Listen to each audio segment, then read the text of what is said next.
네, HK 시간입니다. 지난해 말 기준 우리나라 자동차 등록 대수는 2,491만여 대, 인구 2.07명당 자동차 한 대를 보유한 셈인데요. 차가 많은 만큼 교통사고도 많습니다. 특히 교통사고 사망자 중 보행자가 38.9%로 OECD 회원국 평균인 19.3%보다 2배 높은데요. 그래서 2022년부터는 보행자 안전을 최우선으로 하는 도로교통법이 시행되고 있습니다.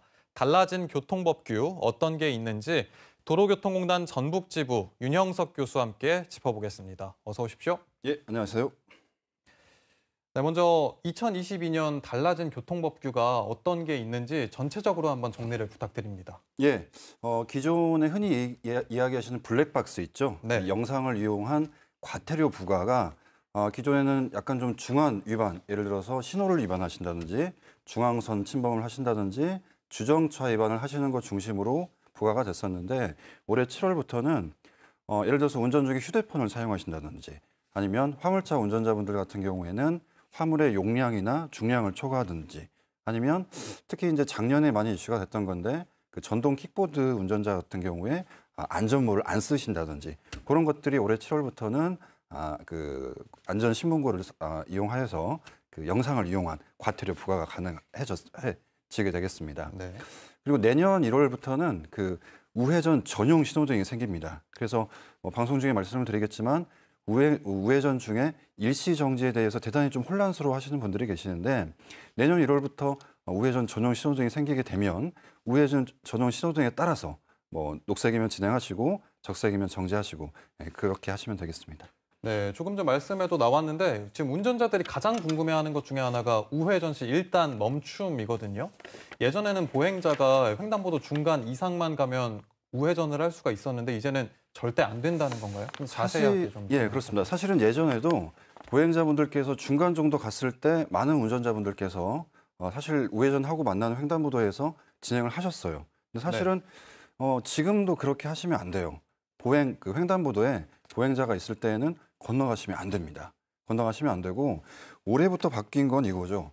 지금도 횡단 중에는 일시정지하고 기다려줘야 되는데 7월 달부터는 보행하려고 할 때 다시 말씀드려서 횡단보도에 보행자가 있는 게 아니라 보도에 서 있어서 횡단을 준비하려고 할 때도 일시정지하시고 보행을 끝날 때까지 기다려주셔야 한다는 거죠.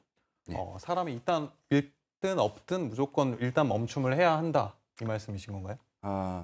그렇죠. 그러니까 그 조건이 하나 있는데요. 우회전하고 만나는 횡단보도가 신호가 녹색일 때 제가 잠깐 판넬을 써서 네네네. 설명을 좀 드려도 되겠습니까? 이 보시면은 우회전을 하실 때 우회전하고 나서 만나는 횡단보도가 만약 횡단보도 신호가 적색이면 그때는 굳이 일시정지는 안 하셔도 돼요. 단 예외는 있죠. 만약 누군가가 무단횡단을 준비를 하고 있다. 네. 그때는 일시정지 하셔야 됩니다. 하셔야 되는데 무단횡단하는 사람이 없으면 일시정지 안 하셔도 돼요. 주의해서 서행하시면 되는데 문제는 여기 횡단보도 신호가 들어왔을 때가 되겠죠. 이때는 말씀하신 것처럼 반드시 일시정지 하시고 심지어 보행을 준비하려고 할 때도 일시정지 하셔야 된다. 그렇게 보시면 되겠습니다. 네, 위반하면 범칙금도 상당하던데 또 보험료도 할증이 된다고 들었습니다. 예, 맞는 말씀입니다.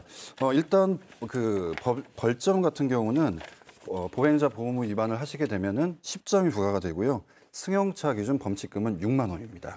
6만 원인데 이게 말씀하신 것처럼 한 번까지는 괜찮을 수 있습니다만 2회, 3회부터는 보험료 할증이 되고요. 4회부터는 최고 보험료 10%까지 할증이 돼 있습니다. 이게 또 7월 달부터는 말씀드린 것처럼 뒷차들이 블랙박스를 이용해서 신고가 가능하기 때문에 아마 7월쯤 되면은 이게 많이 이슈가 될 겁니다. 네, 교수님 오늘 여기까지 말씀 듣겠습니다. 고맙습니다. 네, 감사합니다.